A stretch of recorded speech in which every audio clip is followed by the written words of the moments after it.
ꯑꯍꯥꯟꯕꯃꯛꯇꯗ khwai mayambu taramna okjaba loina ikoknono khurumjari. Ngasichu mahusagumna anaubu wari macha amakak puduna lakchari. Wari macha asigi mamingna punshigi mamal. Wari macha asigi aibana Saratchandra Nongthombani. Haujik mayam punna wari macha taminarasi. Abdullah sarkargi office amada grade 4 gi thaba ama tawi. Magi imungi awabadu ubiduna magi kendragi MLA na hinglingayda thaboksi hapirambani. Ngasidi MLA du lekhidre. Magi thagi apikpo toloptuna magi nupi mama asonbi madusu matang kuding nadonta leirabi. Aduga macha nipanga makoi 13 ni thaklibasi. Konaba kaubada maraitraba tolop maraktuda hantaksu magi sada nauda phabidu mapan suba angang ama taibang mangphauna kadaba koiraktrabani. Mapana sabiramba tugadabagi ngaiduna leiraba makhong putharaba phalang pathoklaba wagi jumdu semjin sajinaba Abdullahgi toloptuda mafam leite. Adum oinamak magi nupina thagi lupa 100 hunba lupa 10,000 taba lekai marup amatangdi kha chiktuna yanjari. Nongma Abdullahgi thagi tolop phangakpa numit amada magi nupi Aminaga maga launnarai. Kamdawna marupki sel lemdabano kaidagi lemdawri pawduna nangsu paro tuktasi tolopdu lupa 3,500 khaktani. Abdullahna magi chena tuptuna semba amanba dairi machadu jebtari lauthokladuna mathang matin thaktuna chena haidokpa honnari. Magi nupi Aminana khumlai hoi yamliba senphamni sendongi kahoribadu lupa 1,900 ni chumle GPA ki chamani chumle na singi 150 ni chumle. Munna kantharaga magi nupina makha tarai ngaiko lale makhoigi dubu 100 haibadai hanagini 100 hantaktagi anauba naha kharasu lakle hairine tugini haike siana yamna dingangni alai kasam tu makha taro dukangi baki 1,900 ni pithoklamle chumle lekai gi sankhai 50 su birigi 50 popangi 50 baragi 50 loina singtokre. Hauji nang tuk hayu paisa kya lemdi. Amina bibina phana koina makut thekai theklamlaga tumil leikhi mapurubagi motpana nang lauraba fijondu munna yengladuna hanglai. Tu phi dudangdi suningai saraki sendangdi piyu. Tha khragi tungda Amina bibigi marupki senphamdu panglagani haire. Matai manau senphamduna tawgadaba pangthokgadaba thabaksingdu poram chintok chin tawri. Amina bibina leitum macha khara hingchak kuding amuk thangtoi amuk thangjili. Puruba sel singtokpa macha singi phiron matat amamdang sinbiba makhoi anigisu amamdang singtokhoba. Makhoi anigi masada senariba anabadu amuktang doktor achawda chatlaga tanaduna layeng thohouba. Abdullahna khanghaudana matam changna Aminana ngasaidagi masida santoktuna thamliba leitum macha singdu makhutna loina tasinkhre. Aduga hairai toklasi punamak toklasi nong yuriba tugadabagi ngairiba yumsi matang hana amukta saunaba tausi. Lupa 10,000 na yum sagadaba. Makhoi animak phana koina tumin leinaruba tungda Amina bibina haudorai pandukan amatang hanglabadi. Hoi nasa pakhang leisabisingsi sizindabasu yai madu khanaba yai. Abdullahna ngaihak munna khallaba tungda adubu mama makhoina loina chathokduna mangankhini nasa singsi mi oigadaba amattasu yaudeda. Summi makhoi kanasu suning numingba yaude makhoi wadana chaba pami ꯃꯈꯣꯏꯅꯕꯨ ꯁꯨꯅꯤꯡꯂꯕꯗꯤ ꯌꯦꯡꯉꯨ, ꯂꯧ ꯀꯨꯝꯂꯨꯕ ꯌꯥꯏ, ꯍꯖꯤꯔꯥ ꯁꯨꯔꯨꯕ ꯌꯥꯏ, ꯄꯣꯠ ꯊꯥꯡꯂꯨꯕ ꯌꯥꯏ, ꯅꯠꯇ꯭ꯔꯒꯁꯨ rickshaw ꯊꯧꯕ, ꯗꯨꯕꯤ ꯑꯣꯏꯕ, ꯁꯝ ꯀꯛꯄ, ꯈꯣꯡꯎꯞ ꯁꯦꯡꯕ, ꯁꯨꯅꯤꯡꯉꯥꯏ ꯅꯣꯝꯅꯤꯡꯉꯥꯏ ꯌꯥꯝꯅ ꯂꯩ꯫ ꯀꯅꯥꯅꯣ ꯅꯍꯥ ꯃꯆꯥ ꯅꯧꯔꯤꯕ ꯑꯃ ꯆꯪꯂꯛꯏ꯫ ꯀꯔꯤꯃꯇ ꯀꯣꯏꯗꯅ ꯍꯪꯂꯛꯏ, ꯁꯤꯕꯨ ꯃꯍꯃꯗ ꯑꯕꯗꯨꯜꯂꯥꯒꯤ ꯌꯨꯝꯂꯥ? ꯑꯃꯤꯅꯥ ꯕꯤꯕꯤ ꯄꯤꯡ ꯂꯥꯎꯏ ꯈꯨꯝꯂꯛꯏ ꯁꯥꯎꯅ, ꯑꯦ ꯅꯍꯥ, ꯅꯄꯥꯗꯕꯨ ꯅꯪꯅ ꯍꯟꯕ꯭ꯔꯥ? ꯑꯩ ꯈꯪꯗꯦ, ꯁꯦ ꯕꯥꯇꯣꯟꯁꯦ ꯊꯝꯂꯝꯒꯦ꯫ ꯑꯁꯤ ꯍꯥꯏꯔꯒ ꯆꯦꯈꯥꯎ ꯑꯃ ꯌꯥꯟꯁꯤꯜꯂꯝꯂꯒ ꯀꯔꯤꯁꯨ ꯊꯧꯋꯥ ꯁꯥꯗꯅ ꯆꯠꯈꯤ꯫ ꯃꯈꯣꯏ ꯑꯅꯤꯃꯛ ꯃꯤ ꯎꯁꯤꯠꯈꯤꯗ꯭ꯔꯕ ꯅꯍꯥ ꯃꯆꯥꯗꯨꯕꯨ ꯆꯥꯒꯗꯕ ꯃꯈꯩ ꯃꯨꯟꯅ ꯌꯦꯡꯗꯨꯅ ꯂꯩꯍꯧꯏ꯫ ꯀꯅꯥꯒꯤ ꯕꯥꯇꯣꯟꯅꯣꯅꯦ ꯑꯃꯨꯛ ꯆꯦꯛꯁꯤꯟꯅ ꯇꯧꯔꯛꯂꯤꯕꯁꯤꯅ?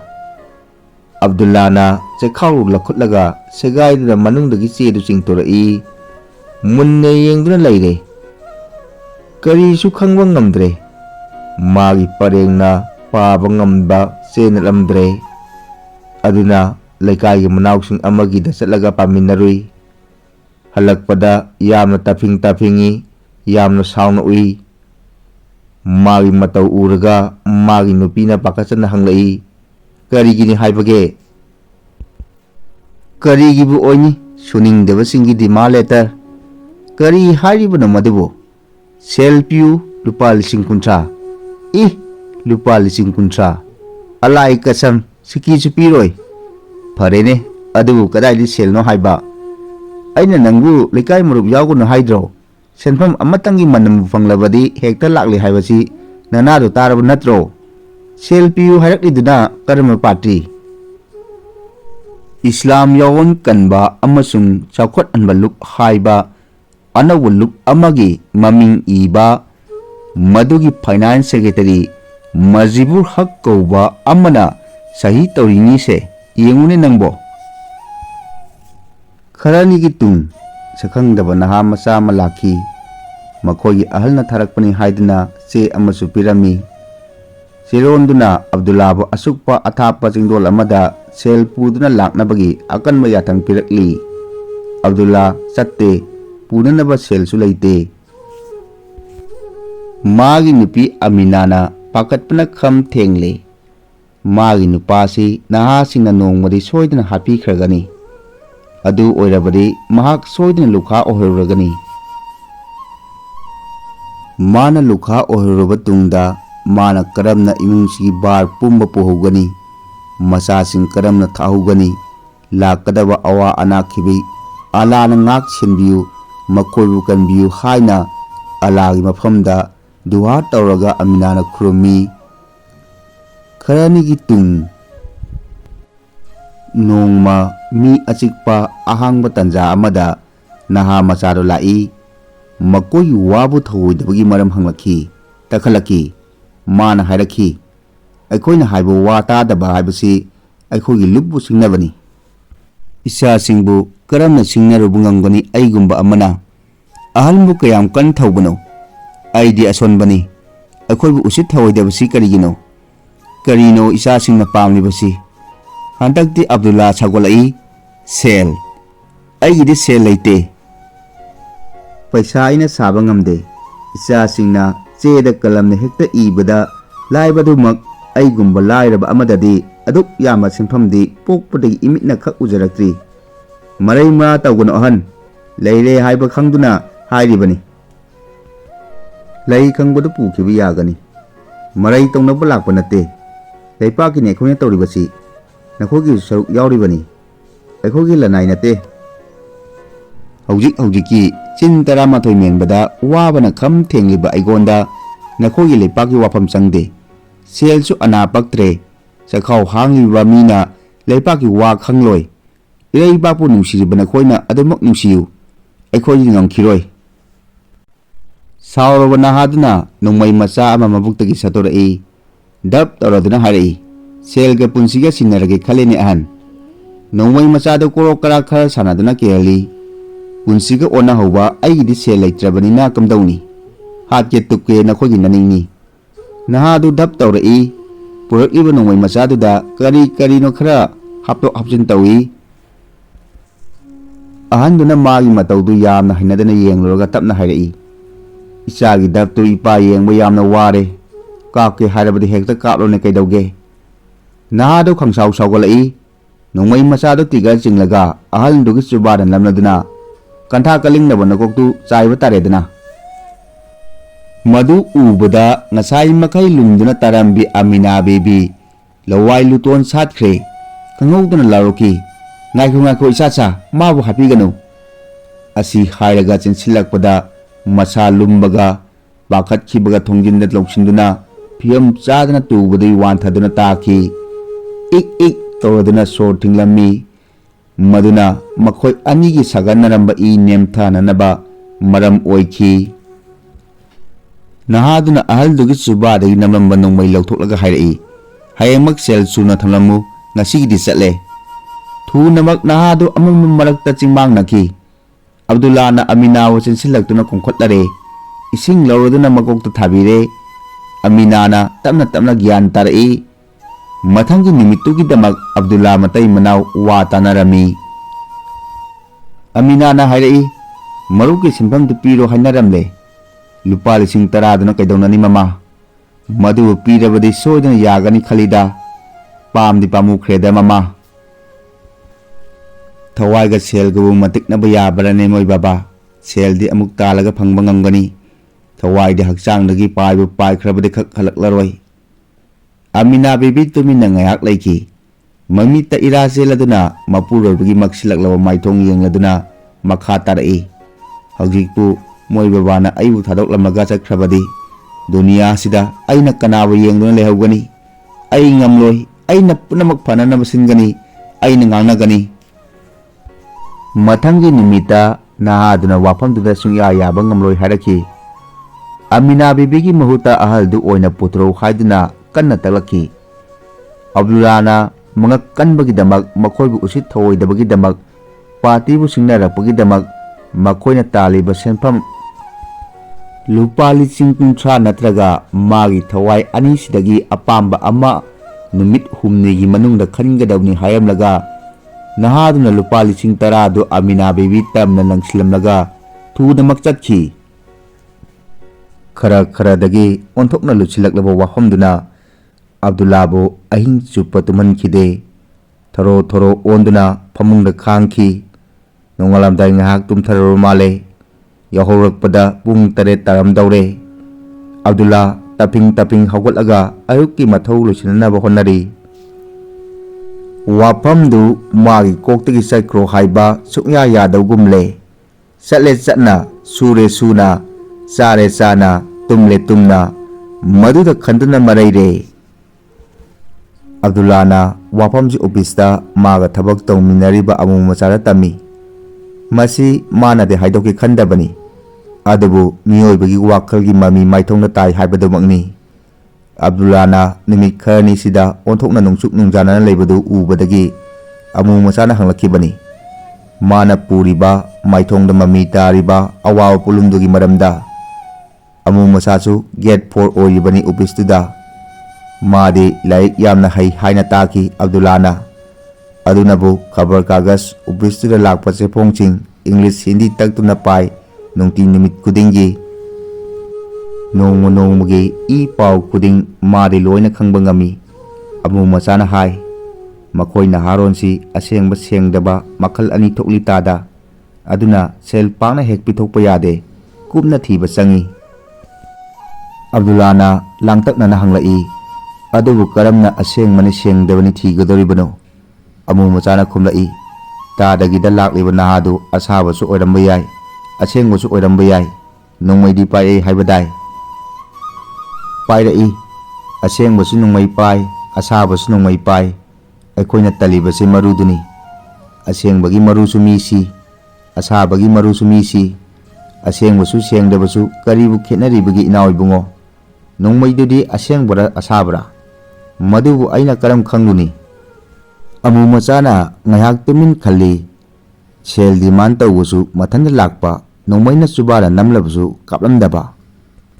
Madubu karam manahanone. Asabu malida masaju khulaisu.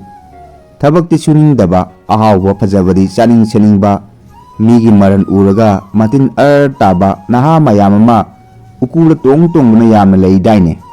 Midi thamgisi akhoi yumda leiriba icha isu singsibu amukta nangaduna yengsi. Akhoi leisawi pakhang pharaba icha singsibu kari tauribage hingnabagi lanfamsida mi oina poraklabanina chadabadi yade setabasu yade mirak tindabasu yarakte punamakta sel changi. Masigi chading taubadi makhoi yamna hai adubu karamna madubu tangani tanbra kyam wabage haibadi makhoi santhi halaw kok singduda yaude. Laik laisu sel changna tamhalibasi hingbada koktu sisinanabani. Laik haiba khudingmak sarkargi tulop chaba thabak tawgadabani haiba ain ama semduna thamlambagum makhoi khudimangna sarkarda tulop chage haina tanari. Sarkadi hanagi kharasi phau daung chajing tarokli sikhiba thabak tokhiba khudimaki post muthalakli. Lehuriba kharasigi tulop matam chana pithokpa ngamdri. Tha ahum mari hek namduna thamnari. Asi maktada talap chagani haiduna thabak thinari. Lau hingkon kaithoktuna oidaba ngangma kayada chatna wanomnari. Yengune lepaksida chanariba nitise adunani hingnaba asamba lambi thirakpa tabani. Asumna amumachagi mamita mathang urai.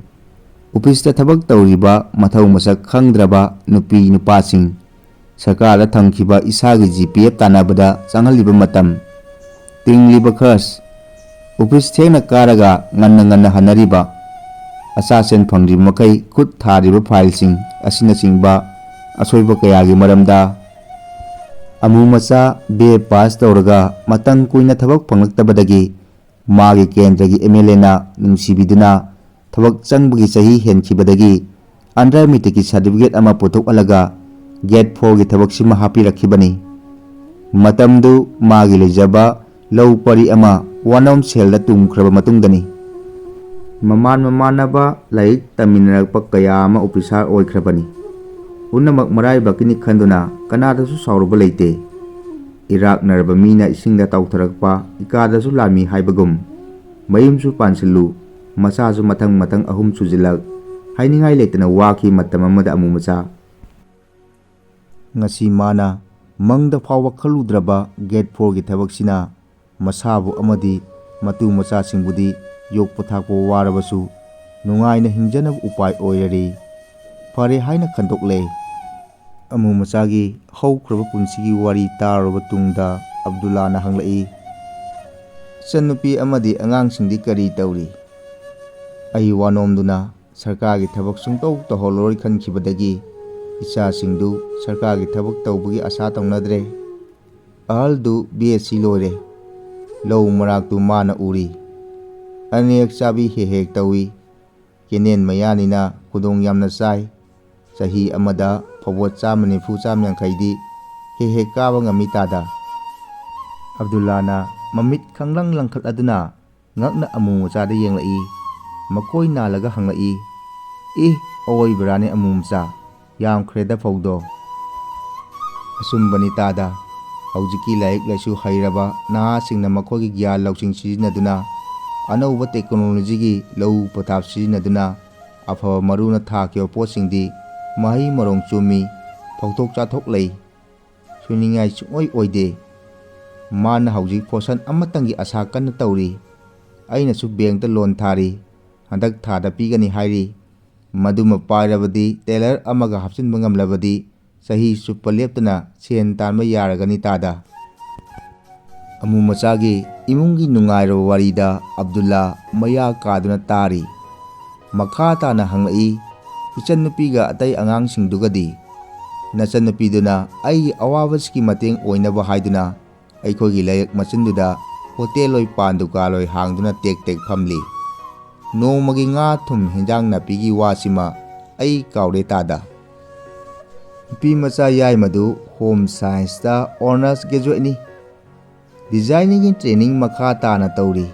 Mana hek thorakpaga tuwa lonbagi dukan ama hangtoknaba mafam thiri.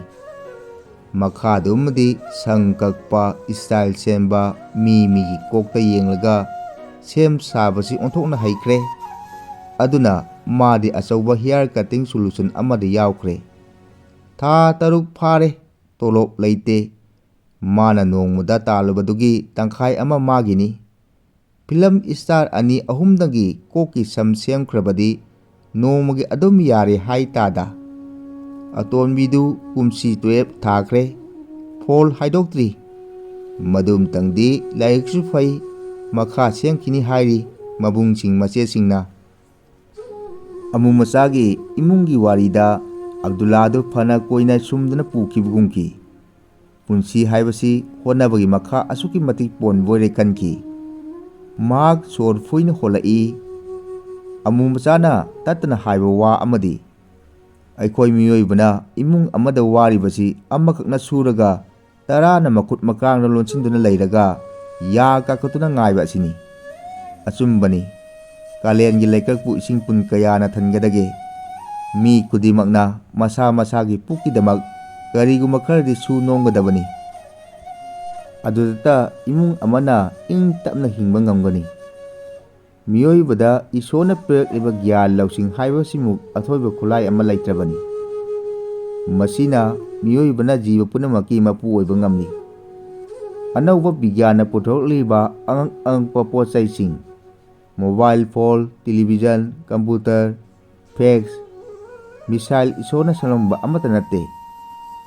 Miyoibagi gyana lausingna sangkat sagalakpa ngaktani. Miyoiba aikoisu olakliba yaolga kungu oiminagadabani. Dinosaurs kum kungun mutkigadaba natte. Punamaksi bab tananaba amumachana Abdullagi mafamda haiki. Tada khanbiyu isa singdugi chanagadaba thabak amamam. Makoibu thadoko punchinduna phajinduna thambiganu. Haujik matamchi hingbasi yamna lure. Angamba setuna chanare.